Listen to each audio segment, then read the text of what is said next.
कैसा लगा आप लोगों को वीडियो? कमेंट में बहुत सारे लोगों ने लिखा है कि हमारे आंखों से तो आंसू आ गए जब हमने पहली बार देखा था।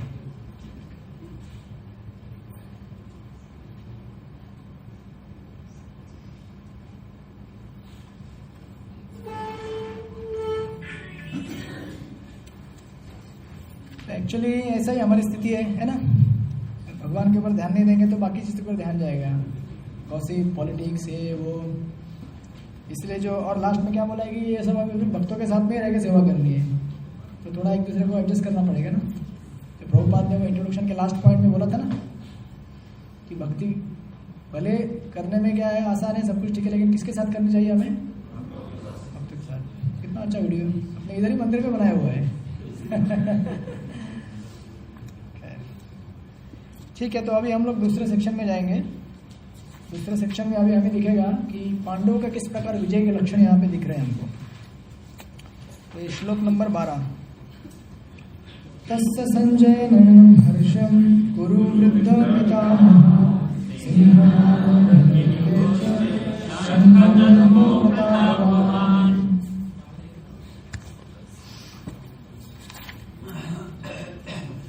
पढ़िए पढ़िए, किसी का भी नंबर पढ़िए, रैंडम चलेगा।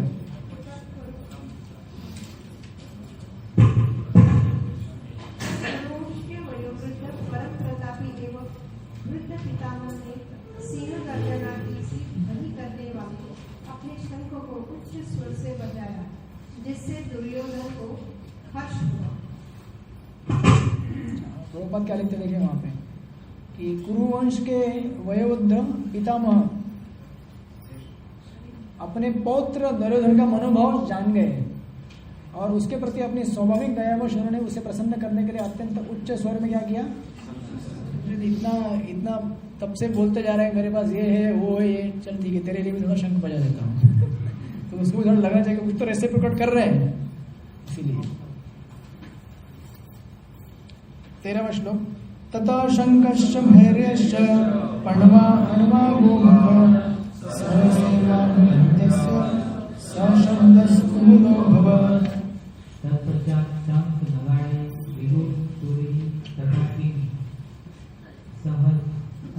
एक साथ बज उठे। वह संवेद स्वर अत्यंत कोलाहल पूर्ण था।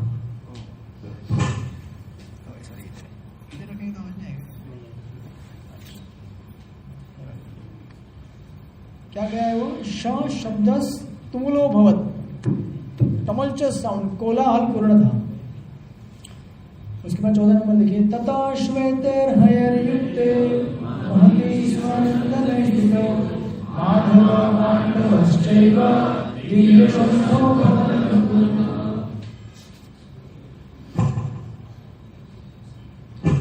दूसरी ओर से श्वेत घोड़ों द्वारा खींचे जाने वाले विशाल रथ पर आसीन कृष्ण तथा अर्जुन ने अपने अपने दिव्य शंख बजाए।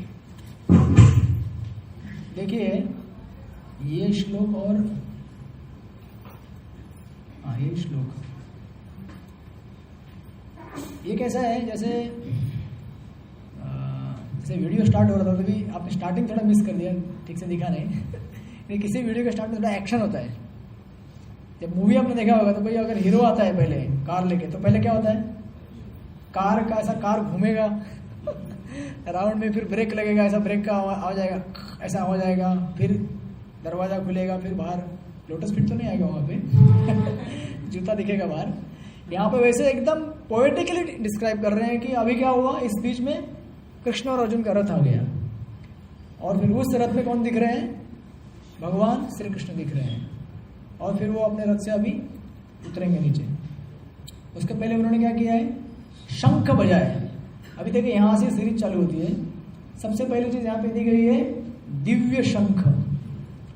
जब उनके पार्टी ने शंख बजाए थे तो दिव्य बताया गया था शब्द नहीं था, शंख बजा करके कहा था। अभी बोल रहे हैं दिव्य शंख। और प्रभुपाद के तात्पर्य क्या लिख रहे हैं कि भीष्मदेव द्वारा बजाए गए शंख की तुलना में कृष्ण तथा अर्जुन के शंखों को दिव्य कहा गया है। दिव्य शंखों के नाद से सूचित हो रहा था कि दूसरे पक्ष की विजय की कोई आशा नहीं थी, क्योंकि कृष्ण पांडव के पक्ष में थे। जयस्तु पांडु पुत्राणाम येषाम पक्षे जनार्दन, ये प्रभुपाद कोटेशन दे रहे हैं। जय सदा पांडु पुत्र के पुत्र जैसी होती है क्योंकि भगवान कृष्ण उनके साथ रहते हैं। जहां जहां देखिए कितने इसी तात्पर्य में आपको 3-4 पॉइंट मिलेंगे जिससे पता चलेगा कि पांडवों का विजय कैसे होने जा रहा है। जहां जहां भगवान विद्यमान है वहां पे कौन रहता है? लक्ष्मी रहती है। लक्ष्मी मतलब फॉर्चून, सौभाग्य देवी बोलते हैं ना उसे, क्योंकि वे अपने पति के बिना नहीं रह सकती। अतः जैसा कि विष्णु या भगवान कृष्ण के शंख द्वारा उत्पन्न दिव्य ध्वनि से श्री हो रहा था, विजय तथा श्री दोनों ही अर्जुन की प्रतीक्षा कर रही थी। इसके अतिरिक्त जिस रथ में दोनों मित्र आसीन थे, वो रथ किसने दिया था? वो खांडव प्रस्थ का आपको मालूम रहेगा एपिसोड। अग्निदेव ने क्या किया है? उनको रथ प्रदान किया हुआ है। तो उनके द्वारा दिया हुआ रथ कैसा है? हर जगह विजय होने वाला है। देखिए यहाँ पे कितने पॉइंट आ गए। यहाँ पे दिव्य शंख आ गया, उसके बाद स्वयं भगवान श्री कृष्ण है, उसके बाद बीच में लक्ष्मी कहाँ छोड़ दी है? लक्ष्मी नहीं चाहिए क्या? लक्ष्मी देवी, और बाद में अग्निदेव द्वारा दिया गया रथ। ये सब लक्षण है, बताते हैं कि इनकी विजय निश्चित होने वाली है। ठीक है, ठीक है। अभी हम श्लोक नंबर 15 से 19 तक उसका उच्चारण करते जाएंगे एक साथ। ठीक है, बीच में रुकने का नहीं। पांचजन्य ऋषिकेश देवदत्तं धनंजय वौनं दद्मो महाशंकर भीमकर्मात्रिकोदर अनन्तवीर्यं राजा कुन्तीपुत्रो युधिष्ठिर नकुलस्कन्देवश्च सुघोषमणिपुष्पको आश्यश्च परमेश्वरश्च शिखण्डी च महारथ धृष्टद्युम्नो विराटश्च सात्यकीशापराजित द्रुपदो प्रेयश्च सर्वश्च पृथ्वीपते सौभद्रश्च महाबाहु शङ्खं दद्मो पृथक् पृथक्। बस 19 छोड़ दीजिए, इतना तक। 15 का पढ़िए अनुवाद। भगवान कृष्ण ने अपना पांचजन्य शंख बजाया। अर्जुन ने देवदत्त शंख तथा अतिभोजी एवं अति मानवीय कार्य करने वाले भीम ने पौंड्रक नामक भयंकर शंख बजाया। बस बाद में देखेंगे। तो यहाँ पे पांडवों के द्वारा बजाए गए शंखों का वर्णन दिया गया है। तो ये प्रश्न आएगा आपको कि पांडवों के 5 शंखों के नाम बताइए। भगवान का शंख तो आप सब जानते ही हैं, उसका नाम है पांचजन्य। उसके बाद देवदत्त किसका है? उसके बाद कौन सा शंख है? पौंड्रक किसका है?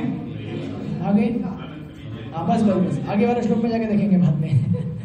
यहाँ पे एक शब्द प्रयोग किया गया अर्जुन के लिए, सॉरी भीम के लिए, अति भोजी एवं अति मानवीय। मतलब जितना खाते थे उतना कार्य भी करते थे, ऐसा नहीं कि केवल खाते थे। और इस तात्पर्य में बहुत ही इंपॉर्टेंट पॉइंट दिया गया है, जो कि आपका 7 नंबर का क्वेश्चन भी है।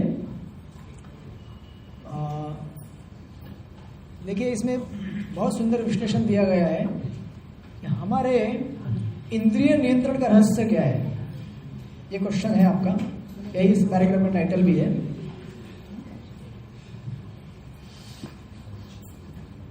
देखिए यहाँ पे क्या लिखते हैं प्रभुपाद। इस श्लोक में भगवान कृष्ण को क्या कहा गया है?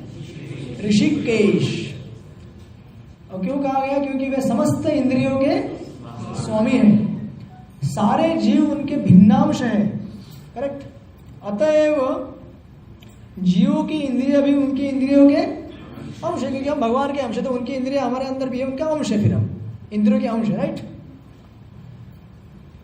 अब बाद में बोलते हैं, बीच में फिर उन्होंने निर्विशेषवादियों को थोड़ा सा उनका खंडन किया, अचानक एक पॉइंट दिया है। चूंकि निर्विशेषवादी जीवों की इंद्रियों का कारण बताने में असमर्थ है, इसलिए वे जीवों को इंद्रिय रहित या निर्विशेष करने के लिए उत्सुक रहते हैं।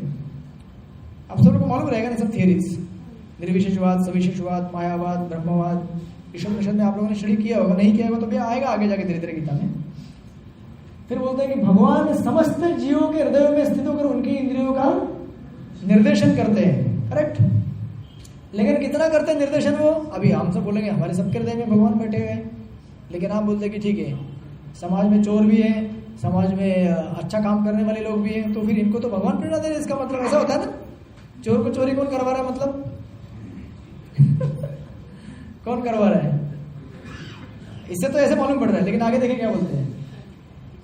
किंतु वे इस तरह निर्देशन करते हैं कि जीव उनकी शरण ग्रहण कर ले, और विशुद्ध भक्त की इंद्रियों का तो वे प्रत्यक्ष निर्देशन करते हैं।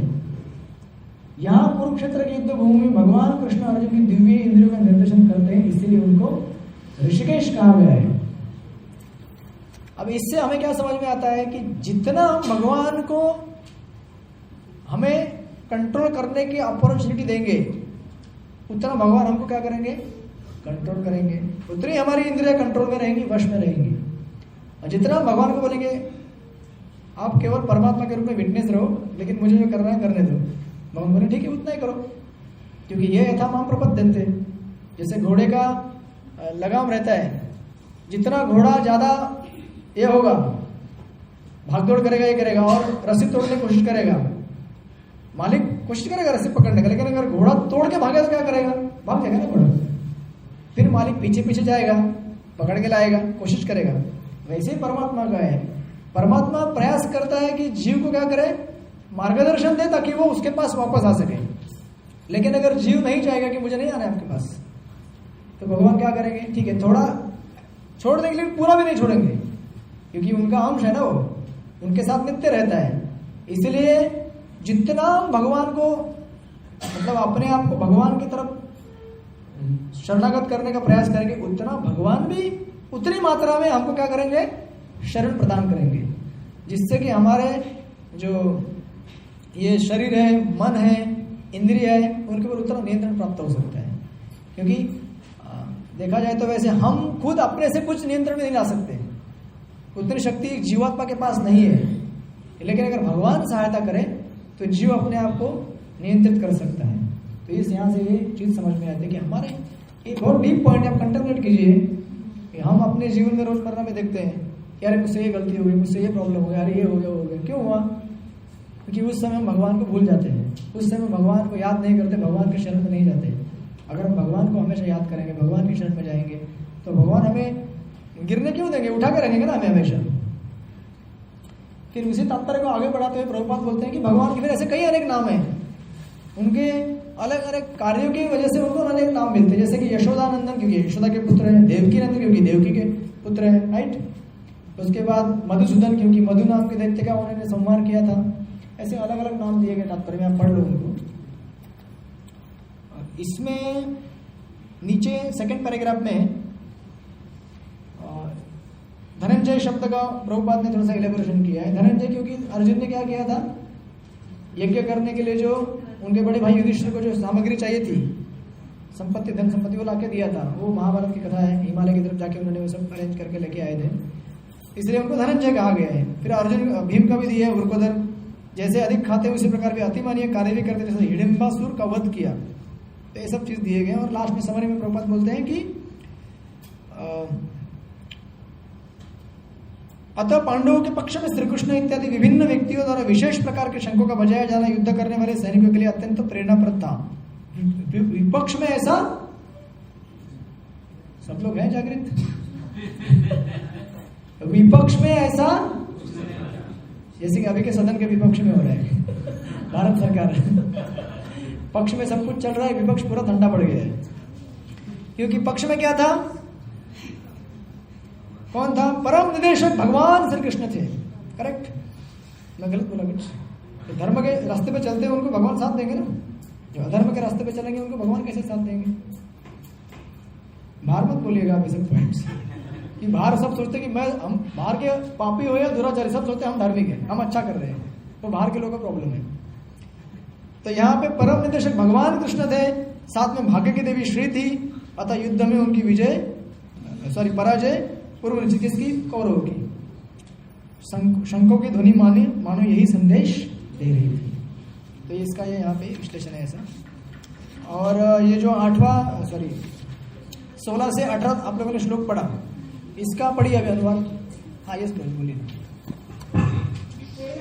एक मिनट, यहाँ पे प्रश्न उत्पन्न हो गया है।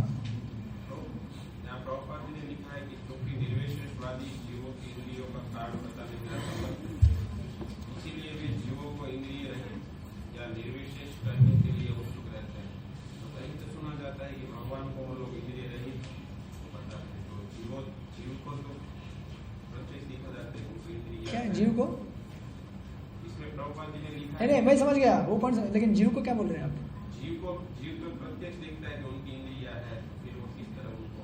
तो उनकी मूर्खता है ना वो निराकारवादी लोगों की।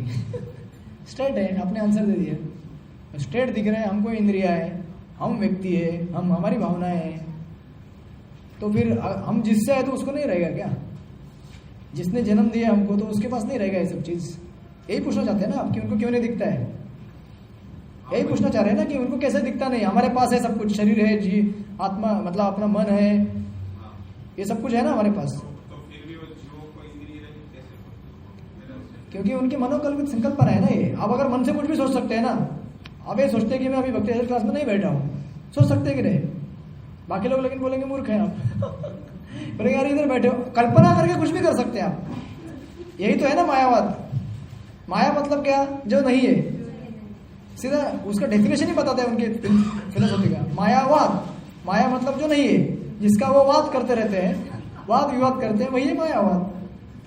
मेरा प्रश्न है, भगवान को तो बोला जाता है, वो लोग बोलते हैं भगवान इंद्रिय रहित है, निराकार है, तो जीव कैसे इंद्रिय रहित बोल रहे हैं? हाँ वही बोल। उनकी फिलोसॉफी आपने ठीक से कर पढ़ेंगे। प्रत्यक्ष दिखता है, भगवान उनको प्रत्यक्ष नहीं दिखते, तो उनकी फिलोसॉफी डिटेल में पढ़िए क्या है। उनकी फिलोसॉफी क्या है मालूम है? आगे जाके क्या बोलते हैं मालूम है क्या? अभी जीव बद्ध है, जब मुक्त हो जाएगा ना तो उसकी भी इंद्रियां गायब हो जाएंगी। इसलिए पहले फिलोसॉफी समझिए उनका पूरा क्या है, बाद में क्वेश्चन समझेगा आपको। समझ में आपको? अभी आप क्या है? बद्ध है। अभी आपको सब कुछ दिख रहा है, बाद में कुछ नहीं दिखेगा। आप आकाश में बादल हो जाएंगे, हवा में लटके रहेंगे ऐसे ही। तो ऐसा तो होने वाला है नहीं, क्योंकि उनकी फिलोसॉफी फॉल्टी है। शंकराचार्य जी ने एक अलग पर्पज के लिए उसको एस्टैब्लिश किया है, खैर वो अलग मुद्दा है। ठीक है, अभी आगे का अनुवाद पढ़िए।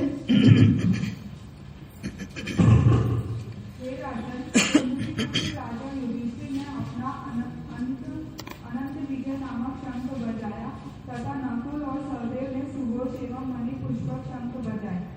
महान धनुर्धर काशीराज, परम योद्धा शंखनी, धृष्टद्युम्न, विराट, अजय, सायकी, द्रुपद, द्रौपदी के पुत्र तथा सुभद्रा के महाबाहु पुत्र आदि सबों ने अपने अपने शंख बजाए। ओके, ये सब शंखों के नाम दिए गए हैं, लिस्ट है पूरा। और तात्पर्य देखिए, बहुत इंटरेस्टिंग पॉइंट दिया तात्पर्य में यहाँ पे। संजय ने राजा धृतराष्ट्र को अत्यंत चतुराई से बताया कि पांडु के पुत्रों को धोखा देने तथा राज्य सिंहासन पर अपने पुत्रों को आसीन करने का यह अविवेकपूर्ण नीति श्लाघनीय नहीं थी। लक्ष्मण से पहले सूचित था कि जो हो रहा था, यह सूचित हो रहा था कि इस महायुद्ध में सारा कुरुवंश मारा जाएगा। और किसकी वजह से मारा जाएगा, क्वेश्चन भी दिया है मैंने। भीष्म पितामह से लेकर अभिमन्यु तथा अन्य पौत्रों तक विश्व के अनेक देशों के राजाओं समेत 5 पांडवों को छोड़ के सारे लोग क्या हो जाने वाले, मारे जाने वाले। ये किसकी वजह से हो रहा है? राजा धृतराष्ट्र के कारण होने जा रही थी, क्योंकि उसने अपने पुत्रों की कुनीति को प्रोत्साहन दिया। यानी कि देखिए, हमारे पास जितनी बुरी आदतें हैं, हम अपनी बुरी आदतों को जितना एंटरटेन करते जाएंगे उतना वो भयंकर रूप लेते जाएंगे धीरे धीरे। आज अगर कोई भी आग छोटी सी है तो छोटी सी दबा देनी चाहिए, उसको खत्म कर देना चाहिए। आग अगर बड़ी हो जाए तो क्या होता है, फिर फैल जाएगी ना, इतना फैलेगी कि पूरा जला डालेगी।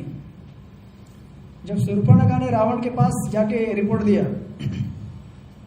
कि हालांकि वो गई थी एक रक्षाबंधन वो एक टॉपिक आ रहा था हमारे अंदर, बोले कि भागवत में ऐसे उदाहरण है क्या भाई और बहन के बीच में प्रेम वाला? बोले सबसे बड़ा उदाहरण है शूर्पणखा और रावण। कितना प्रेम है देखिए। शूर्पणखा गई तो उसने बोला कि उसका एक्चुअली ये नहीं था बोलने का, उसको क्या बदला लेना था। तो बोले कि देखो उनके पास कौन है, बहुत परम सुंदर स्त्री है सीता। तो उसका वर्णन किया। तो वहां पे अगर वो वर्णन नहीं करती शूर्पणखा और रावण ने भी पहले ही अगर समझ जाता, हालांकि उसको समझने की कोशिश किया था। जब वो मारीच के पास गया, उसने बोला कि आप हिरण बन जाओ और फिर उनको गुमराह करो। तभी मारीच ने बताया था ना कि ऐसा मत करो, बहुत शक्तिशाली हो, वो नहीं आप उनके सामने टिक नहीं पाएंगे। तो अगर एकदम बिगिनिंग में ही अगर छोटी छोटी चीजें हैं उसको अगर हम कंट्रोल कर लेते तो इतना बड़ा युद्ध नहीं होता था, इतनी बड़ी लंका विनाश नहीं हो पाती थी।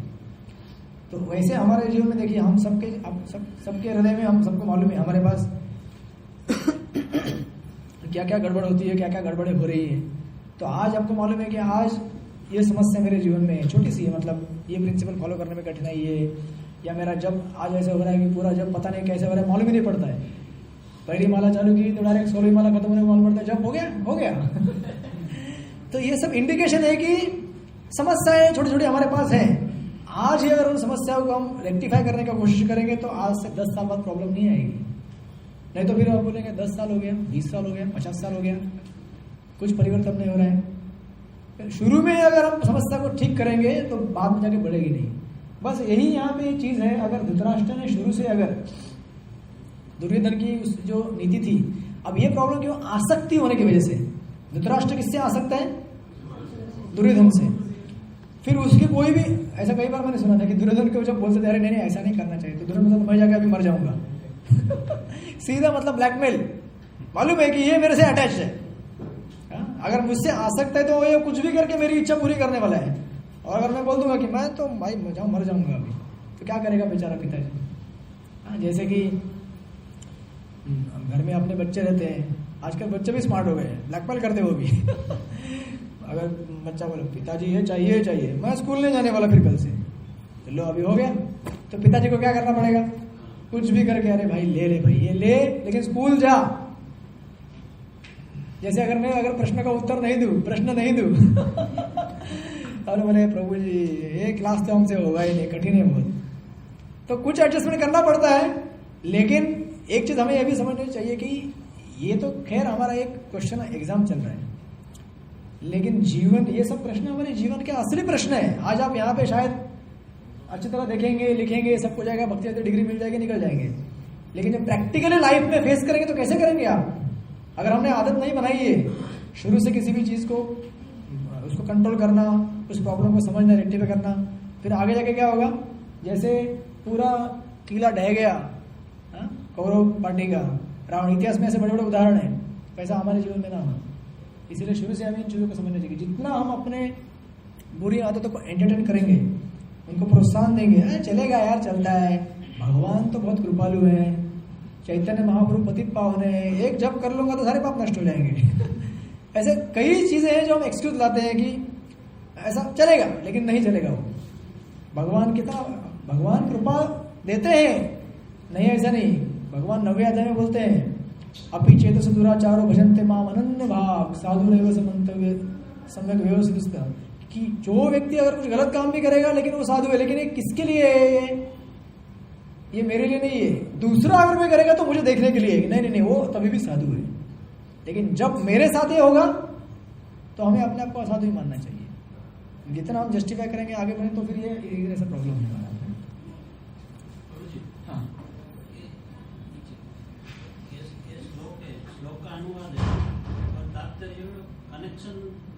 दिया ना मैंने कनेक्शन मतलब देखिए कनेक्शन, अच्छा शंक का उसने सब किया है, लेकिन तात्पर्य में कुछ नहीं, लेकिन मेरा कनेक्शन समझ में आया आपको जो मैं बोला इसके ऊपर, ये सारी दुर्घटना क्यों हो रही थी, क्योंकि उसने अपने पुत्र की, जो मैं अभी एक्सप्लेनेशन दिया वो कनेक्ट हुआ, वो कनेक्ट हुआ कि नहीं?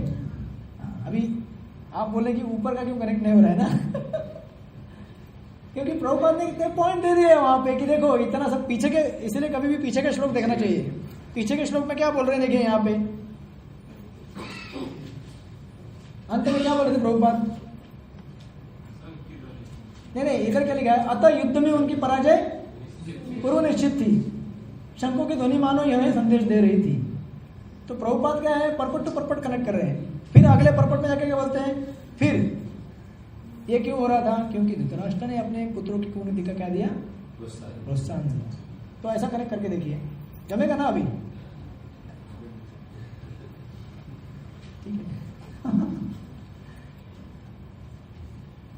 ठीक है, अभी आगे का श्लोक नंबर 19।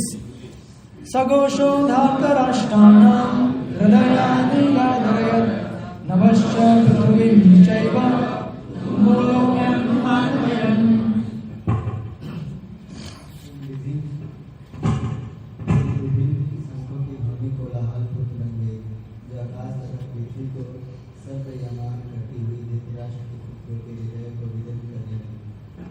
अच्छा,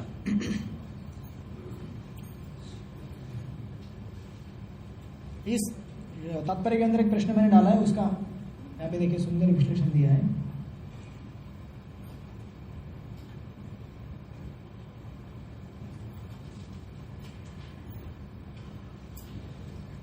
आगे बढ़ गया क्या? कितना नंबर है? 19 नंबर ना?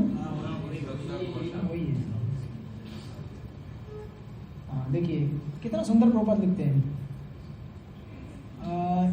पहली बात तो क्या है, कौरवों के हृदय क्या हो गए थे? विदीर्ण हो गए थे। पांडवों के हृदय विदीर्ण हुए क्या? नहीं हुए। और दूसरी चीज, पांडव पक्ष के शंखनाद से धृतराष्ट्र के पुत्र, ओके ठीक है, इसका कारण स्वयं पांडव और भगवान कृष्ण में उनका विश्वास। देखिए कितने डीप पॉइंट है, जो मैंने वीडियो दिखाया था आपको, यही सब संकेत करता है। परमेश्वर की शरण ग्रहण करने वाले को किसी प्रकार का भय नहीं रह जाता, चाहे वो कितनी ही विपत्ति में क्यों ना पड़ जाए। भागवत में चित्रकेतु महाराज का उदाहरण आपने सुना है? चित्रकेतु महाराज पहले बच्चा नहीं था तो टेंशन में थे, बच्चा मिल गया तभी टेंशन हुआ। बाद में नारद मुनि ने बोला कि चलो आपको मंत्र दे रहा हूं मैं, ये मंत्र का जप करो, और गंधर्व के अधिपति बन गए। 12 दिन के अंदर भगवान शंकर का दर्शन प्राप्त किया, और फिर भगवान का कीर्तन करते करते घूमते थे। फिर अचानक एक दिन कैलाश में पहुंच गए और शिव जी का अवहेलना कर दिया। वो तो एक आचार्य कमेंट्री में लिखते हैं कि एक्चुअली शिव जी और चित्रकेतु महाराज के बीच में ऐसा दोस्ती का संवाद हो रहा था, लेकिन सीरियस किसने ले लिया? वो उनको लगा कि अरे बहुत बड़ा हो गया तू, अभी तत्काल क्या हो जा, असुर बन जा। देखिए कितना बड़ा उतार चढ़ाव है।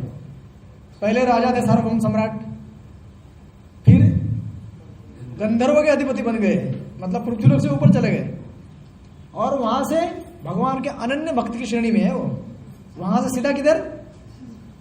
तो सांप सीढ़ी में रहता ना, 99 पे गया, अभी बोला अब भी प्राप्त कर लिया मैंने पूरा घर, तुरंत वहां से डायरेक्ट नीचे उतर गया।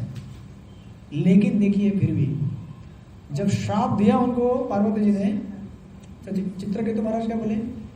नमस्कार है, स्वीकार करता हूं मैं इसको, मैं अपने इसे बहुत कुछ उन्हें मार बोला। एक चीज बोलते हैं कि मैं अपने इसे पूर्व जन्मों का कर्म समझ के इसे ले लेता हूं, और तुरंत क्या हो गया? तत्काल तत्रासुर बन गए तष्टा के यज्ञ कुंड में। और इधर शिवजी पार्वती को बोलते हैं, देख ली उनका संवाद काफी रोचक रहता है, हर जगह बहुत जगह पे आता है पार्वती और शिवजी का। देख ली, ये देख भगवान के ऐसे भक्त होते हैं। वो फिर श्लोक वहां पे आता है, फेमस श्लोक, नारायण परा सर्वे कुतश्चन विद्यते स्वर्ग अपर्व नरकेषु अपि तुल्यात दर्शनम, कि भगवान के भक्तों को कुछ फर्क नहीं पड़ता है, चाहे वो मेरा रोड में हो, चाहे वो बोईसर में जाए या डहानू जाए, गांव में जाए, दिल्ली जाए, लंदन जाए, घर में बैठे, पार्क में बैठे, कहीं बैठे, उनका चित्त जब तक भगवान के, मैंने जब तक शब्द यूज किया क्योंकि हम सब लोग साधक हैं, जब तक भगवान में लगेगा तब तक हमें किसी समस्या रहेगी, ऐसा नहीं कि समस्या खत्म हो जाएगी, लेकिन हम विचलित नहीं होंगे। इतना बड़ा संकट आने के बाद विचलित नहीं हो रहे अर्जुन जी वहां पे। और यहाँ पे चित्रकेतु महाराज कई उदाहरण है, दुर्वास मुनि, अमरीश महाराज है भागवत में उदाहरण। अमरीश महाराज 1 साल तक खड़े थे, जैसे दुर्वास मुनि गए ढूंढने के लिए, अरे ये चक्र मुझे कहाँ छोड़ेगा, ब्रह्मा जी के पास गए, कैलाश में गए, वैकुंठ में गए, घूम घूम के वापस कहाँ पहुंचे? दुर्वास मुनि, अमरीश महाराज के पास। तो अमरीश महाराज वैसे ही खड़े थे, उनको 1 साल लगा टूर करके आने के लिए लेकिन तब तक हाथ जोड़ के खड़े हैं। और फिर जब उनका पीछा नहीं छोड़ा था सुदर्शन चक्र, तो कुछ सुदर्शन चक्र प्रार्थना किए, बोले कि जो भी मैंने आज तक भक्ति किया, पुण्य किया, सब ले लो, उसके बदले में इसको छोड़ दो आप बोल सकते हैं ऐसा? पिछले 10 साल जितना भी जप किया मैंने, भगवान सारा क्रेडिट ले लो आप, और इस भक्त को आगे बढ़ाओ। हिम्मत होगी हमारी बोलने की? होगी? नहीं होगी। लेकिन अमरीश महाराज बोले, क्यों? क्योंकि उनको भगवान के अनन्य भक्ति में, हमको भी श्रद्धा है लेकिन धीरे धीरे और बढ़ेगा श्रद्धा, तो हम भी एक दिन बोलेंगे भगवान जो चाहे आप। तुमती महाराज इतना बोलती है कि जितना संकट आने दो भगवान, उल्टा संकट आने में आपको ज्यादा याद करते हैं हम, संकट नहीं रहेगा तो याद ही नहीं करते, तो संकट का क्या फायदा? क्योंकि जब देखिए ये कितना, मतलब जब आपको याद करते हैं तो जन्म मृत्यु भाई कुछ रहता है नहीं, इसका मतलब संकट रहता ही नहीं है ना, एक तरह से देखा जाए तो ऐसे अलग अलग प्रार्थना है भागवत में भक्तों के, कि जिन्होंने भगवान का शरण ग्रहण किया है उनको कभी जीवन में किसी चीज़ से भय नहीं रहता।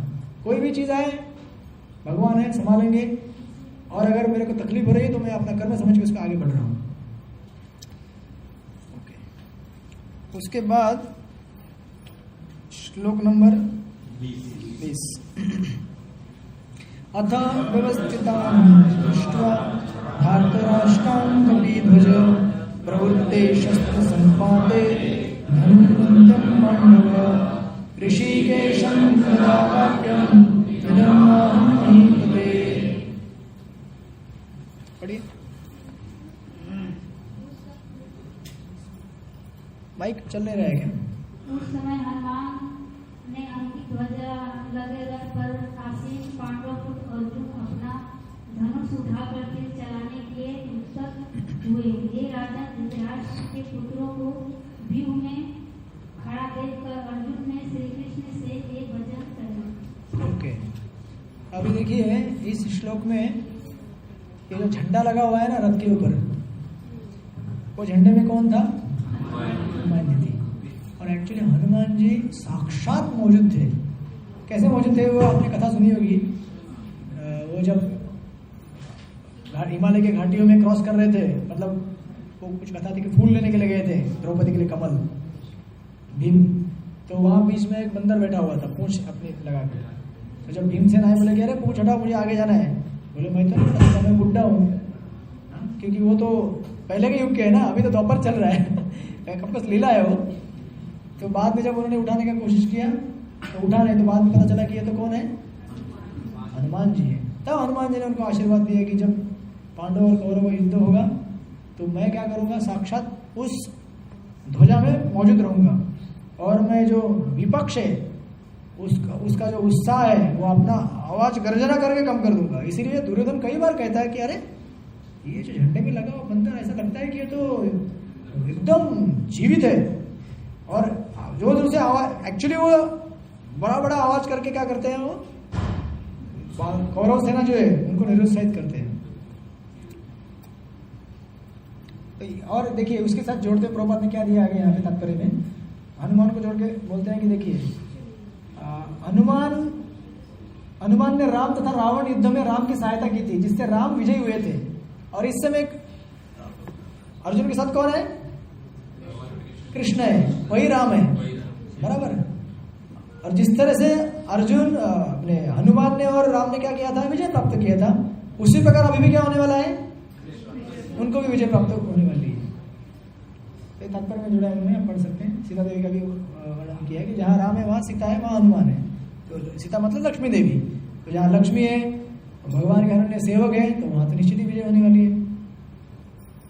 और इससे भी अधिक इंद्रियों के स्वामी भगवान कृष्ण निर्देश देने के लिए साक्षात उपस्थित है। इस प्रकार अर्जुन को युद्ध करने के मामले में सारा सत्परामर्श प्राप्त था।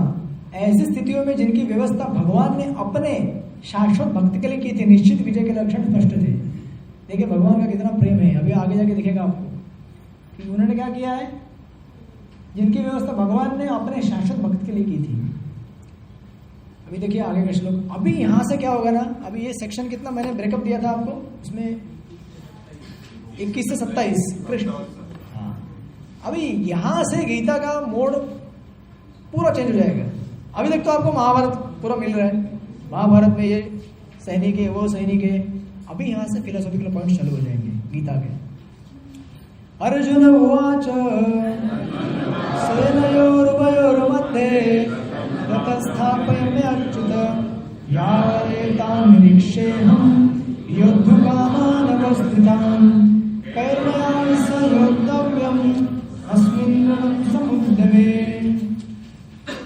अर्जुन ने कहा, हे अर्जुन, कृपा करके मेरा रथ दोनों सेनाओं के बीच ले चले, जिससे मैं यहाँ उपस्थित युद्ध की अभिलाषा रखने वालों को और शस्त्रों की इस महान परीक्षा में जिससे मुझे संघर्ष करना है उन्हें देख सकूं। देखिए अभी किस तरह से धीरे धीरे अर्जुन के ऊपर माया का प्रभाव छा जाएगा। बहुत ग्राफिक मूवी है ये।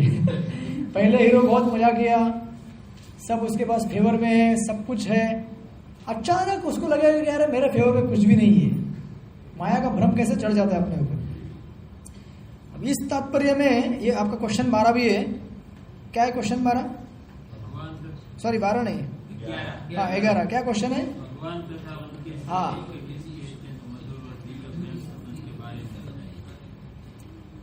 ठीक है, तात्पर्य तो बाद में देखते हैं, लेकिन यहाँ पे एक पहले पॉइंट की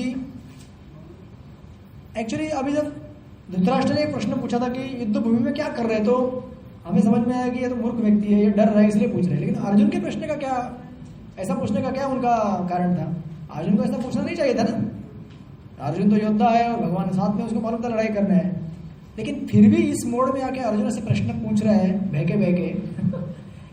इसका अर्थ ये है कि अर्जुन क्या हो रहा है, धीरे धीरे माया में गिरते जा रहे हैं। इसका विश्लेषण चक्रवर्ती पाद देते हैं, बोलते हैं कि जब भगवान ने सोचने लगे, देखिए चक्रवर्ती पाद रसिक है और चक्रवर्ती पाद एक्चुअली मंजरी है, आपको मालूम रहेगा ना, अध्यात्म जगत में मंजरी के रूप में रहते हैं, तो उनसे ज्यादा अभी कौन जान सकता है कि भगवान के मन में क्या चल रहा है। तो वो लिखते हैं कि भगवान ने सोचा कि मैं इस दुनिया में जब आया, अवतार लिया द्वापर युग में, तो मैंने अलग अलग लीला की और मेरा जो लीला प्रदर्शन करके लोगों को क्या किया, मैंने अपनी तरफ आकर्षित किया, उनका मन खींच लिया और उनको मैंने भगवत धाम लेके गया। लेकिन मेरे जाने बाद क्या होगा? 2019 में भक्त आएंगे ना मेरे रोड में मंदिर में आएंगे, सेवा में, उन भक्तों के लिए क्या, या कलयुग में इतने सारे जीव है घूम रहे यहाँ सेवा, उनका क्या होगा? तब तो मैं मौजूद नहीं रहूंगा साक्षात। इसीलिए भगवान ने सोचा कि मैं जाऊंगा, लेकिन फिर पीछे क्या छोड़ूंगा? हरिनाम, भगवत गीता के माध्यम से। शास्त्र का आधार चाहिए ना हरिनाम के लिए। तो उन्होंने सोचा कि इसीलिए उन्होंने अर्जुन को क्या किया, भ्रमित किया, ताकि अर्जुन क्या कर सके, जीवन के जटिल समस्याओं के बारे में प्रश्न पूछ सके भगवान को और भगवान उसका उत्तर दे सके। और प्रभुपाद कई जगह लिखते हैं कि इसके पहले कि कोई आलतू फालतू लोग अपना कमेंट्री लिखे कि भगवान ये बोल रहे हैं, भगवान वो बोल रहे, उसके पहले ही भगवान ने सोचा कि चलो मैं पहले बोल देता हूँ, ताकि भविष्य में कोई ऐरा गहरा आदमी आगे ना बोले कि भगवान ऐसा बोलना चाहते थे, भगवान ने ऐसा, अभी भी बोलते हैं गीता को लेकर लेकिन फिर भी भगवान ने पहले सॉलिड प्रूफ गीता खड़ा कर दिया, भाई मैं ये बोलना चाहता हूँ। इसलिए उन्होंने क्या किया, अपने प्रिय भक्त को क्या किया, मोह में डाल दिया। देखिए भगवान में विचित्र है, भक्तों से जब सेवा करना चाहते हैं, अब भक्त भी कैसे हैं, पूरी तरह शरणागत है, भगवान जो आप हमसे करना चाहते हो कर लो, फिर मुझे तकलीफ थोड़े समय के लिए होने वाली है, भगवान जानते हैं कि मेरे भक्त को तकलीफ होगी, लेकिन फिर भी इन दोनों की कृपा की वजह से हम सबका उद्धार हो रहा है आज। अगर भगवान अर्जुन को भ्रमित नहीं करते और अर्जुन में भ्रमित होने के लिए तैयार नहीं होता, तो आज हम यहाँ नहीं बैठे होते। हमारा गीता जो फाउंडेशन है इस्कॉन का, भगवत गीता के ऊपर आधारित है, ये नहीं होता आज। कितनी बड़ी कृपा है उन लोगों की। इसलिए देखिए इसी पॉइंट को जोड़ते हुए तात्पर्य प्रभुपाद क्या लिखते हैं कि भगवान और भक्तों के बीच में कितना दिव्य मधुर प्रेम संबंध रहता है। देखिए इतना मतलब ब्यूटीफुल तात्पर्य है ये। यद्यपि श्री कृष्ण साक्षात श्री भगवान है, किंतु वे अहेतु की कृपा अपने मित्र की सेवा में लगे हुए थे। वे अपने भक्तों पर स्नेह दिखाने में कभी नहीं चुकते। आपके जीवन में कभी चुके हो? आप भक्ति शास्त्री कोर्स कर रहे हैं, मैं यहाँ पर बैठ के आपके साथ कथा कर रहा हूँ, यही हमें समझना चाहिए कि क्या कर रहे हो, अपना स्नेह दिखाने के लिए कभी नहीं चुकते हैं। हरे कृष्णा कृष्णा कृष्णा हरे हरे, हरे राम राम राम हरे हरे। ये सबसे बड़ी कृपा है उनकी, हरिनाम। और देखिए बाद में क्या लिखते हैं, इसलिए मैंने क्या कहा है, अच्युत, क्योंकि वो कभी गिरते नहीं है अपना स्नेह दिखाने के मामले में। सारथी रूप में उन्हें अर्जुन की आज्ञा का पालन करना था और उन्होंने इसमें कोई संकोच नहीं किया, अतः उन्हें अच्युत कहकर संबोधित किया गया है। यद्यपि उन्होंने अपने भक्त का सारथी पद स्वीकार किया, लेकिन वे अपने भगवान के पद से नीचे गिर गए क्या? नहीं, वो तो भगवान ही बने रहे। प्रत्येक परिस्थिति में इंद्रियों के स्वामी श्री भगवान ऋषिकेश है। भगवान का उनके सेवक का संबंध अत्यंत मधुर एवं दिव्य होता है। भक्त जो रहता है हमेशा सोचता है कि भगवान की ऐसे सेवा करो, भगवान को इस तरह से फूल लगाओ, भगवान को इस तरह से सजाओ, भगवान को ये भोग लगाओ, भगवान के मंदिर में ऐसे सेवा करनी चाहिए, ऐसा नाना तरह से विचार करते रहता है। और भगवान क्या सोचते हैं? ये सोचते हैं कि हाँ मैं बैठा हूं, लाओ सेवा करते रहो। भगवान क्या सोचते हैं फिर? जैसे ये मेरी सेवा कर रहा है ना, वैसे मुझे भी इसकी सेवा करनी चाहिए। जितना तत्पर भक्त रहता है उतना तत्पर, उससे ज्यादा भगवान रहते हैं एक्चुअली। हम जब भक्त नहीं रहते तभी भगवान तत्पर रहते हैं, तो हम भक्त बनने के बाद कितना तत्पर हो जाएगा सोचिए। इसलिए देखिए प्रभुपाद क्या लिख रहे हैं यहाँ पे कि सेवक स्वामी की सेवा करने के लिए वो सदैव उद्यत रहता है। हालांकि इस जगत में ये नहीं देखा जाता है मालिक क्या करता है, सेवा करते रहो, कम पैसे में सेवा करते रहो, और नौकर क्या बोलता है, पैसा तुम ज्यादा दो, मैं चोरी छुपे काम करके निकल जाऊंगा। होता है ना ऐसा? जितने भी लोग मतलब मुझे भी थोड़ा एक्सपीरियंस है, जॉब मैंने भी किया है ऑफिस में, कॉलेज में, तो हम सब ये सब कर चुके हैं। जितना फटाफट हो सके चलो भाई कर लिया, भाग जाओ, जितना कट कर सके, जितना संभव है और मालिक भी वैसा नहले पे दहला, जितने कम पैसे में ज्यादा काम कर सके उतना खुश। लेकिन भगवान और भक्तों के बीच में ये नहीं होता है। भक्त सोचता है कि भगवान कितनी सेवा दूं, कम हो रहा है, मेरे पास टाइम कम पड़ रहा है, और अगर शायद 25 में 1 घंटा मिल जाता, 25वां घंटा, तो शायद थोड़ा और जप कर लेता, थोड़ा और सेवा कर लेता। और वैसे भगवान भी भक्त की कुछ ना कुछ सेवा करने की कोशिश में रहते हैं।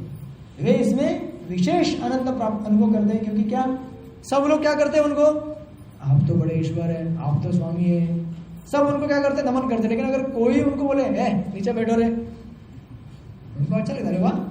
और खास करके कौन, जब भक्त बोलेगा तब। इसीलिए वृंदावन में हम देखते हैं यशोदा मैया क्या करती है, गोपाल को छड़ी दिखाती है, बैठो नीचे। हम कर सकते हैं क्या ऐसा कर सकते हैं जब उसमें प्रेम उत्पन्न होगा तो। अभी हमारा ऐश्वर्य भाव में है, इसलिए जो हायरार्की रहता है, जो रस है, सबसे पहले शांत रस है, फिर दास्य है, फिर साख्य मतलब इंटीमेसी बढ़ता जाता है, साख्य साख्य वात्सल्य, अंत में माधुर्य। मतलब देखिए साख्य रस में यशोदा मैया डांट सकती है, लेकिन भगवान नहीं डांट सकते। और अगर ज्यादा डांट दिया तो हो सकता है कि गुस्सा हो जाए, लेकिन माधुर्य में कितना भी डांटो एक दूसरे को, लेकिन प्रेम बना ही रहेगा, इतना इंटीमेसी बढ़ जाता है उसमें। तो ये यहाँ पे एक बहुत सुंदर प्रबंध विश्लेषण देते हैं कि कितना भगवान और भक्तों के बीच में प्रेम का संबंध रहता है। कॉम्पिटिशन बोलते हैं इसको, कंटिन्यूस कॉम्पिटिशन चलता रहे कि वृंदावन में गोपियां सोचती कि भगवान की कैसे सेवा करें, और भगवान सोचते कि इनको कैसे खुश रखें। और यहाँ पे उसके बाद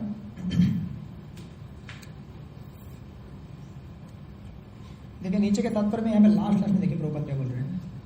बोलते हैं कि अतः वह ये जानने के लिए, अभी फिर प्रभुपाद ने ट्रैक चेंज कर दिया, मतलब अर्जुन के बारे में कुछ अच्छी चीजें बताई, अब फिर वापस बैकग्राउंड में आ रहा है युद्ध भूमि का। बोलते हैं कि अतः वह ये जानने के लिए वो अत्यंत उत्सुक था कि युद्ध भूमि में कौन कौन से अग्रणी व्यक्ति उपस्थित है। यद्यपि युद्ध भूमि शांति पर ऐसा कोई प्रश्न नहीं उठा, तो भी वह उन्हें फिर से देखना चाह रहा था, और यह देखना चाह रहा था कि वे इस अवांछित युद्ध पर किस हद तक तुले हुए हैं। ठीक है, अभी देखिए और आगे क्लियर होगा, आगे का श्लोक देखेंगे तो संजय योत्स्यमानानाम अवेक्षेहं येते यत्र समागता भारतराष्ट्रस्य निर्बुद्धेर युद्धे प्रिय चिकीर्षव। पढ़िए मुझे उन लोगों को देखने दीजिए जो यहाँ पर धृतराष्ट्र के विरुद्ध चर्चा को प्रसन्न करने की इच्छा से युद्ध करने के लिए आए हुए हैं। ओके, अभी ये शब्द बहुत बार आएगा, अवेक्षेयम, देखना चाहता हूँ, देखना चाहता हूँ, देखना चाहता हूँ। जैसे अर्जुन देखने की कोशिश करेगा इंडिपेंडेंटली, भगवान का सहारा न लेते हुए, वैसे ही भ्रम में गिरने वाले। देखिए अब तात्पर्य में देखिए यहाँ पे क्या लिखते हैं कि यह सर्व विवादित था कि दुर्योधन अपने पिता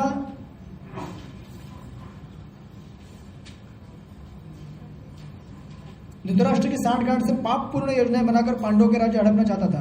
अतः जिन समस्त लोगों ने दुर्योधन का पक्ष ग्रहण किया था वे सभी उसी समान धर्मी रहे। इसे इंग्लिश में बोलते हैं birds of the same feather. मतलब कौवा हमेशा किसके साथ रहेगा, कौवे के साथ। हंस किसके साथ रहेगा, कौवा और हंस साथ में आएंगे, अगर हमने लाए तो आएंगे ऐसे नहीं आएंगे वो, तो अपना अपना धर्म रहता है। बस ऐसे यहाँ पे धृतराष्ट्र और कौरव क्या है, सब एक ही कलर के पंछी है। तात्पर्य प्रपंच जोड़ रहे हूँ। अभी देखिए 24वां श्लोक। संजय उवाच एवं मुक्तो ऋषिकेशो गुणाकेशेन भारत सेनयोरुभयोर्मध्ये स्थापयित्वा रथोत्तमम्। पढ़िए पढ़िए।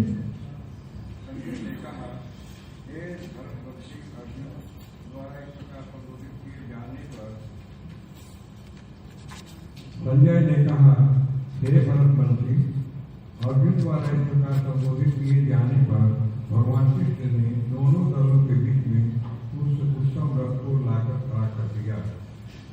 ओके, अभी देखिए एक सुंदर वर्णन देते चक्रवर्ती पाद अपने कमेंट्री से।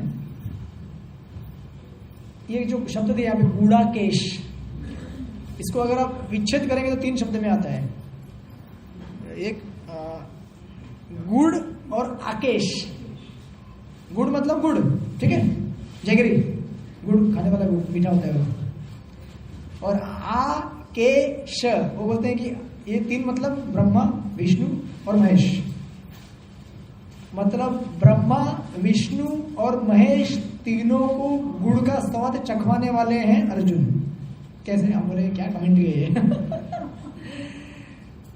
चक्रवर्ती बात बोलते हैं कि अर्जुन के माध्यम से ब्रह्मा, विष्णु और महेश इन लोगों को भगवान श्री कृष्ण के मधुरता का स्वाद देखने और लेने का मौका मिलता है।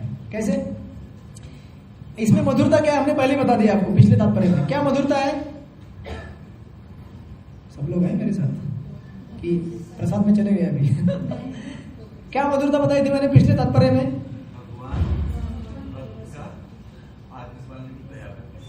क्या प्लेट तैयार रखते हैं आदेश मानने के लिए।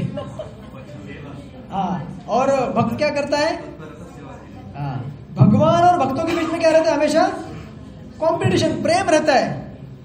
और भगवान किसी भी हद तक जाके सेवा करने को रेडी होते हैं। जैसे मैंने बताया था लास्ट टाइम, भगवान जब जयद्रथ का जब वध कर रहे थे तो जैसे रथ आगे बढ़ रहा है तो घोड़े थक गए तो भगवान रथ से नीचे उतर गए, घोड़ों को मालिश दे रहे, पानी पिला रहे। वो न केवल अर्जुन के सेवक थे बल्कि उनके घोड़ों के भी सेवक थे। तो ये देख के मतलब जो ब्रह्मा जी है, शिव जी है और विष्णु साक्षात, ये तीनों को ये कौन सा भगवान है? कभी देखा है आपने विष्णु किसी भक्त की सेवा कर रहे हैं ऐसा जाके? ऐसा है वो लीला बहुत सारा कि उन्होंने अपने भक्तों को प्रेम देने के लिए खुद अवतार लिया, राक्षसों को मार डाला। लेकिन विष्णु का तो ऐसा कोई रोल दिखता नहीं, कहीं कहीं दिखेगा ऐसा, लेकिन इतना ही दिखता है प्रेडोमिनेटली कि यहाँ पे तो साक्षात भगवान क्या कर रहे हैं? नंदा महाराज का चप्पल उतारते हैं सर के ऊपर, बोलते बेटा चप्पल लेके आओ, मीटिंग में जाना है। तो चप्पल उठाते हैं और सर पे पप्पा पप्पा है आपका चप्पल। गोपिया बोलते हैं चलो हम आपको स्वीट देंगे, चलो नाचो नाचो ताली बजाओ। तो बोले संदेश चाहिए? चैतन्य महाप्रभु की लीला में ऐसे कई बार देखा, चैतन्य महाप्रभु बोलते संदेश संदेश तो नाचो नाचो, तो नाचना चालू कर देते हैं। मतलब भगवान इतने भक्तों के वश में आ जाते हैं कि ये देख के ब्रह्मा विष्णु महेश क्या हो गए हैं? चकित हो गए, अरे ये कौन सा भगवान है इतना भक्तों के वश में। ये सबसे बड़ी मिठास है कि ना भगवान की, ये मिठास।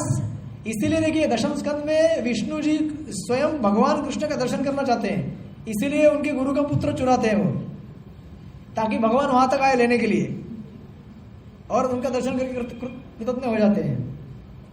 देखिए भगवान उनका अवतार है ये, विष्णु उनका मतलब विस्तारित रूप है, फिर भी वो भी जानते हैं, मतलब वो भी लालच देंगे कि कृष्ण को देखना चाहता हूं मैं। तो ऐसे भगवान मतलब इतनी मिठास के साथ। लेकिन ये सब किसकी वजह से मिल रहा है?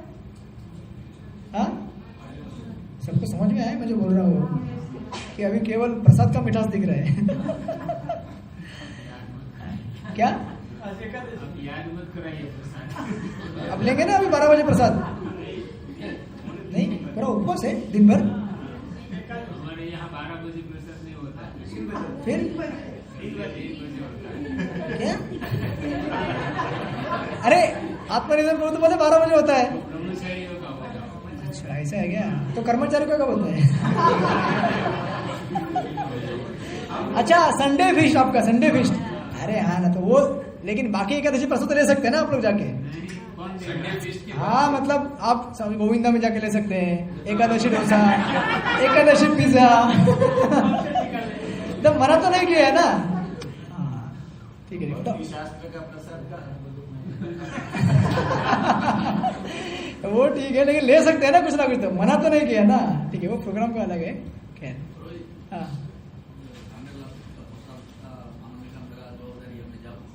अरे क्या बात है, जाइए जाने तो प्रसाद मिलेगा नहीं ठीक है, वैसे मैं भी 10 मिनट में वाइंड अप कर रहा हूँ, जाइए आप जा सकते हैं। कोई बात नहीं, ठीक है, क्योंकि वैसे 11:30 है, आत्मनिर्भर रूप जैसे मेरे को इंडिकेशन दे रहे हैं, ठीक है। खैर, तो ये इतना इंपॉर्टेंट पॉइंट है यहाँ पे कि भगवान क्या कर रहे हैं, अपना दिव्य, देखिए ये आचार्य के कमेंट्री से मालूम पड़ता है हमको, ऐसे मालूम नहीं पड़ता है। इतना दिव्य प्रेम जो है पूरी दुनिया को दिखा रहे हैं, इसीलिए गीता को कई बार क्या गया है, ओपन सीक्रेट। सीक्रेट इसलिए ओपन है, देख रहे हैं सब फिर भी नहीं समझ पा रहे, पश्चिम तो पश्चिम, लेकिन जो देखेगा आचार्य की दृष्टि से, उनके विचार से, उनके श्रवण से, उनको जरूर दिखेगा। और दूसरा पॉइंट तात्पर्य प्रभुपाद क्या लिख रहे हैं कि गूढ़ाकेश मतलब क्या है, जो नींद के ऊपर कंट्रोल पा ले, और नींद मतलब क्या है, अज्ञान। तो नींद और अज्ञान के ऊपर कंट्रोल कौन पा सकता है, जो भगवान का निरंतर चिंतन कर सके, उनकी सहायता से हम अज्ञान के ऊपर कंट्रोल पा सकते हैं। वो प्रभुपाद तात्पर्य में दे रहे हैं पॉइंट। ये जो क्वेश्चन है, कृष्ण भक्त अज्ञान और निद्रा पर किस तरह विजय प्राप्त कर सकता है, तो उसका एक लाइन में जवाब देना है, तो मैं बोलता हूँ आप कैसे लिखिए, लिख सकते हैं गुजराती स्टाइल में अपने, गुजराती भाई आप लिखिए ना। देखिए मुझे क्या चाहिए ना, आपको कंसेप्ट क्लियर है कि नहीं, मुझे ये समझना है। आप एक पेज लिखिए, आपको हालांकि जहाँ पे क्वेश्चन अगर 5 लाइन का रहेगा तो 1 लाइन में मत लिखिए, हाँ मार्क्स के अनुसार लिखिए, और उसमें भी आपको कंसेप्ट समझ में आना चाहिए, वो सिद्धांत समझ में आना चाहिए। तो सिद्धांत अगर आपने मुझे अगर 10 लाइन में लिखा हुआ है, समझ में आया, 4 लाइन में समझ में आया, तो मैं आपको फुल मार्क्स दे दूंगा, ठीक है। ओके, अभी सेकंड लास्ट श्लोक आज का। तत्र पश्यन् स्थितं पार्थ पितृन् तथा पितामहः। अरे बोलिए क्या बैटरी अबाउट टू डाई। अच्छा लगता है मेरी बैटरी डाउन हो रही। भीष्म द्रोण प्रमुखतः सर्वेषां च परीक्षितां उवाच पार्थ पश्यतां समवेतां कुर्वन्ति। पढ़िए पढ़िए अनुवाद।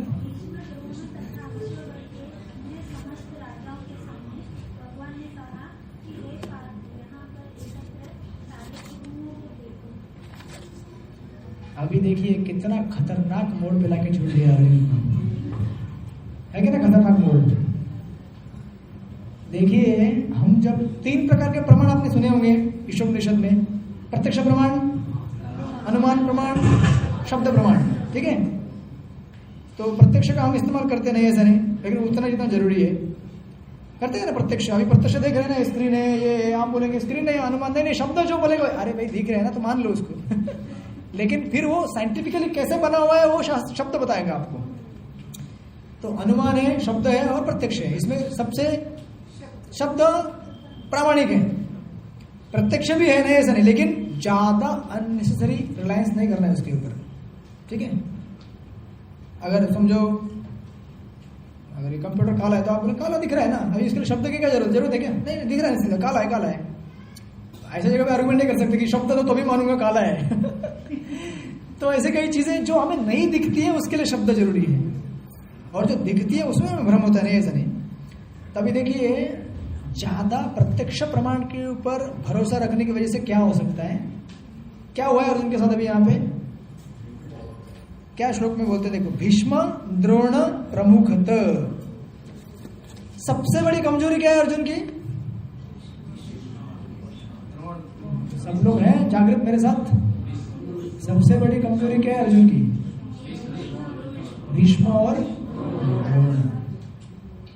और भगवान ने क्या किया एग्जैक्टली उसके सामने लगे, देख अर्जुन ये तेरे परम प्रिय गुरु द्रोणाचार्य जिनसे तू इतना प्रेम करता है, और ये तेरे सबसे आदरणीय वंदनीय पूजनीय तेरे पितामह, बचपन में जब तुम्हारे पिताजी नहीं थे ना, इन्होंने गोद में बिठा के खिलाया तुमको। कितना मतलब देखिए कितना स्नेह रहेगा, सोचिए पिताजी नहीं थे तो भीष्मदेव और ये सब लोगों ने इन बच्चों को अपने गोद में खिला के बड़ा किया, और कितने संकटों से बचाया उनको कौरवों के। ऐसे लोगों से प्रेम उत्पन्न नहीं होगा अपना? उनको देखेगा तो बोलेगा इसको मारना है, अभी इसको मारना है। तब भी अर्जुन का पूरा क्या हो जाता है, इमोशनल ब्रेकडाउन चालू हो जाता है। अरे बाबा, बस यही अपने जीवन की कहानी है। जब भगवान हमें नम्र बनाना चाहते हैं तो एग्जैक्टली वहां पे खड़ा करते लाके जहाँ पे हमारा सबसे वीक पॉइंट रहता है, हमारा सबसे कमजोर जो बाजू है, बस उधर ही खड़ा कर देंगे। आप देखता हूँ क्या करता है। तो बहुत नाम तुम्हारा है ना, मैं तो इनिशिएटेड हूँ, मैं तो 16 राउंडर हूँ, मैं भक्ति शास्त्री करता हूँ, मैं ये हूँ, मैं वो हूँ। अभी पता क्या करेगा, डरिए मत। लेकिन यही हमारे जीवन की कहानी है। गीता पढ़ते समय ये याद रखिए कि ये कहानी किसकी है, ये मेरी कहानी है, आपकी कहानी है। आज मैं यहाँ पे इतना जोर जोर से चिल्ला रहा हूँ, आप इतने जोर से सुन रहे हैं, जोर से मतलब उत्साह से, लेकिन हम सब लोगों का यही प्रेडिकेमेंट है। हम यही सिचुएशन में आके खड़ा होने वाले हैं। हमारा सबसे वीक पॉइंट है ना, उसी को भगवान खड़ा कर देंगे। और कब खड़ा करेंगे ऐसा हमको, जब हम ज्यादा ही अपने जीवन को अपने मत से चलाने की कोशिश करेंगे, भगवान के ऊपर निर्भर न रहते हुए, भगवान के निर्देशन से जीवन न चलाते हुए जब हम चलेंगे, ठीक है वो हरे कृष्णा है, ठीक है थोड़ा जब कर लेंगे, 4 नियम पालन होता है हमारा, सब कुछ ठीक है, लेकिन हम अपना क्या करेंगे, अपने हिसाब से जिएंगे। तो ऐसी स्थिति में हम ज्यादा अपने प्रत्यक्ष के ऊपर डिपेंड रहते हैं। प्रत्यक्ष हाँ, काउंसलर बोल रहे हैं भाई थोड़ा टाइम निकाल के मंदिर भी आया करो, 5 मिनट 10 मिनट, बाद में इतना टाइम निकालना पड़ेगा कि पूरा जिंदगी बेड पे पड़े रहो। मतलब हम अननेसेसरी कितनी सारी चीजों में इन्वॉल्व हो सकते हैं जहां पे जरूरत नहीं है। जहां पे जरूरत है वहां पे इन्वॉल्व होना चाहिए, लेकिन जहां समय मिले समय अध्यात्म के लिए निकालो, नहीं तो फिर एक साथ समय देना पड़ेगा। एक एनालॉजी देते हैं, वो बोलते हैं कि माया कैसे काम करती है, वो हिट वेयर इट हर्ट्स, जहां पे ज्यादा मार लगता है ना उधर ही मारती है। जैसे बॉक्सिंग में देखें, बॉक्सिंग मैच में अगर समझो अपोनेंट ए है, अपोनेंट बी है, ए को फाइटिंग करते करते मालूम पड़ेगा कि अरे इसका इधर ना अगर मारो ना तो इसको लगता है उधर तो क्या करता है वो, बस उधर ही मारेगा, बार बार उधर ही मारेगा, तब तक मारेगा जब तक वो क्रैश ना हो जाए। ये माया का टेक्निक है। हमारे जीवन के लिए भी यही टेक्निक यूज करती है। जो हमारी कमजोरी है उसी पे टारगेट करेगी, बार बार वही टारगेट करेगी।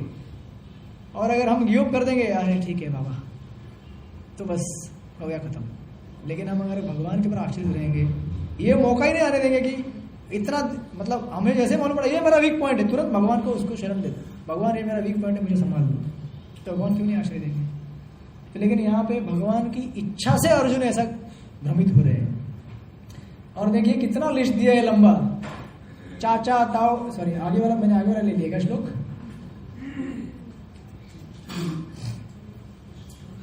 हाँ भीष्म द्रोण। और देखिए तात्पर्य देखिए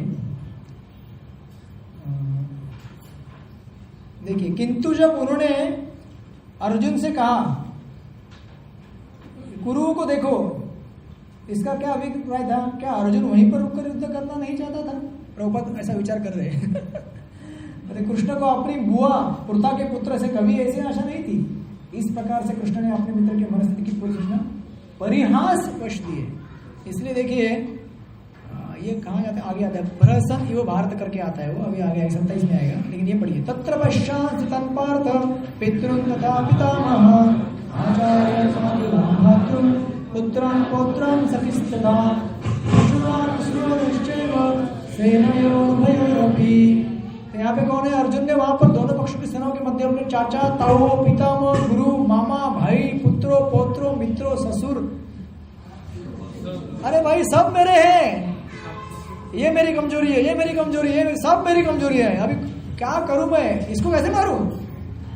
कम से कम समझो कोई दूर का होता तो मार देता, मारता वो भी नहीं मारता, लेकिन फिर भी अपने रिश्तेदार घर के। इसलिए देखिए क्या होता है, तान समीक्षस कौन्तेय सर्वान् बन्धुन् अवस्थितान् कृपया मया विष्णु जब कुंती पुत्र अर्जुन ने मित्रों तथा संबंधियों की इन विभिन्न श्रेणियों को देखा तो वह करुणा से अभिभूत हो गया और इस प्रकार बोला। अभी देखिए ये जो शब्द यहाँ पे दिया गया है ना, सर्वान बंधुन, इसके पहले क्या बोल रहा था वो, युद्धे प्रिय चिकीर्षव, आगे के पिछले वाले श्लोक में बोला, पीछे गया है वो कि मैं देखना चाहता हूँ ये कौन कौन यहाँ पे आए हैं युद्ध लड़ने के लिए, युद्ध को प्रिय है, जिनको बुद्धि नहीं है कि इसका क्या होने वाला अंजाम, मेरे दुश्मन। और यहाँ पे क्या बोल रहे हैं, ये बंधु कहां से आ गया, पहले बोला था ये सब युद्ध करने के लिए लोग मेरे दुश्मन, ये बंधु कहां से आ गया? जो एनिमी है, जो दुश्मन है, वो किसमें टर्न हो गए? बंधु में टर्न हो गए। ये होता है माया का प्रभाव। इसलिए तो माया उसको बोलते हैं ना जो नहीं है।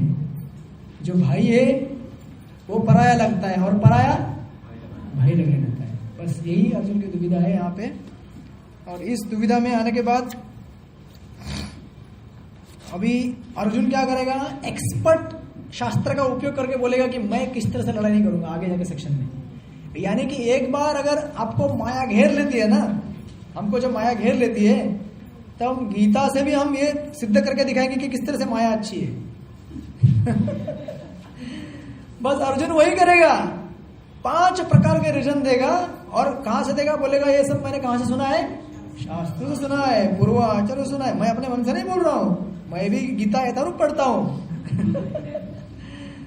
इस तरह से हमें माया भ्रमित करती है। क्योंकि देखिए, जब आपने हमें अपने खुद के जीवन में देख सकते हैं, अगर हमको कोई पॉइंट जस्टिफाई करना, हम क्या करते हैं? प्रभुपाद ने ये बोला है। अरे प्रभुपाद ने बोला, लेकिन कौन सी स्थिति में बोला, कब बोला, उसके आगे क्या बोला था, पीछे कुछ सुना आपने? नहीं, प्रभुपाद ने ये बोला था। प्रभुपाद ने बोला था पुस्तक वितरण ही सारे, तो इसके लिए चाहे जपा मत करो, कुछ जप मत क्या, जपा मत करो, भूषण करो, चलेगा? हाँ, प्रभुपाद ने बोला है भूषण करो, मैं आपको भगवत लेके जाऊंगा। अरे उसका सार क्या है? आप जपा करो, जपा करके फिर ये एक सेवा है, दूसरी सेवा है और तीसरी सेवा है।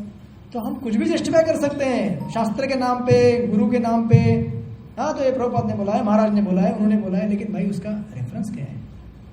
और अभी आपको ऐसा समझ में क्यों नहीं आ रहा है? हमको समझ में क्यों नहीं आ रहा है? क्योंकि हमने अपना मन बना लिया है। नहीं भाई, तो मुझे तो ऐसे ही रहना है। अर्जुन ने मन बना लिया है, मुझे तो युद्ध नहीं करना है। फिर कोई भी शास्त्र लो, कुछ भी लो, वो तो निश्चित उसमें से प्रूव करके दिखाएगा। लेकिन शास्त्र क्या, हमें इसलिए समझना चाहिए कि शास्त्र पढ़ते समय भी हमें क्या करना है? बहुत सावधानी से पढ़ना है। हमें अपने मन, इसीलिए देखिए हरे कृष्ण महामंत्र जप करने का ये महत्व है। क्योंकि हरे कृष्ण महामंत्र जितना हमारा चित्त का शुद्धि होता है, वो दूसरे किसी से नहीं होता। वो चिंतन कर जब करने के बाद हम शास्त्र पढ़ेंगे ना, शास्त्र हमारा क्लियर होगा। अदरवाइज शास्त्र पढ़ने के बाद भी हमें गर्व आ सकता है, और आता ही है, आएगा ना। आप जब घूमेंगे सड़क पे, 4 भक्तों के साथ बैठेंगे, कोई भक्त तो बैठेगा, क्या है संडे को टाइम पास करते हैं, मैं देखो पढ़ाई कर रहा हूँ, नेचुरली आ जाता है वो, उसमें कोई बताने वाली कोई बात नहीं है बड़ी। होता है कि नहीं? मतलब मुझे ऐसा अनुभव है, आप लोगों को पता नहीं है, शायद होता है नहीं होता है, लेकिन मुझे ऐसा लगता है कभी कभी कि 10-12 लोग में बैठा हूँ, बैठ के प्रजल्पा कर रहे हैं। मैं देखो पढ़ाई करके उतरा अभी नीचे सीढ़ी, इतना 4 घंटा मैंने पढ़ाई किया, मस्त एकादशी के दिन में इतना पुण्य प्राप्त करके आया हूँ मैं। कुछ भी हो सकता है। इसलिए हरे कृष्ण महामंत्र का जब बहुत जरूरी है। इसलिए मैं आपसे निवेदन करता हूँ कि आप जब भी पढ़ाई करने की कोशिश करेंगे तो उसके पहले कुछ भगवान का चिंतन कीजिए, जप कीजिए, उनका आशीर्वाद लेके, गुरु परंपरा का आशीर्वाद लेके फिर शास्त्र की पढ़ाई चालू कीजिए, तभी शास्त्र का पढ़ाई सफल होगा। नहीं तो अदरवाइज शास्त्र का पढ़ाई करके भी हम वापस माया में चले जाएंगे, जैसे अर्जुन यहाँ पे जा रहे हैं। तो हम अगली बार फिर कंटिन्यू करेंगे कि किस तरह से अर्जुन जस्टिफिकेशन करेंगे। श्रील प्रभुपाद की जय, श्रीमद् भगवद गीता की जय। वैष्णव अनंत कोटि वैष्णव की जय। क्या शंख बज रहा है? क्या शंख बज रहा था क्या? मुझे लगा प्रोग्राम एंड हो गया तो शंख बजने लगा।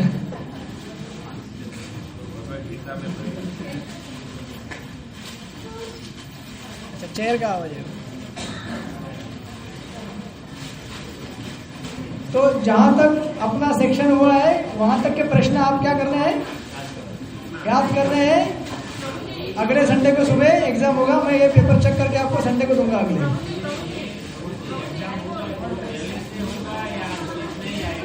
बस इतना ही। अध्याय नंबर 1 में श्लोक नंबर 1 से 27 तक।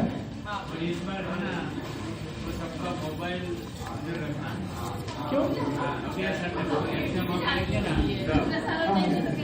आप सुपरवाइजर होंगे, ठीक है? आपको बताएंगे।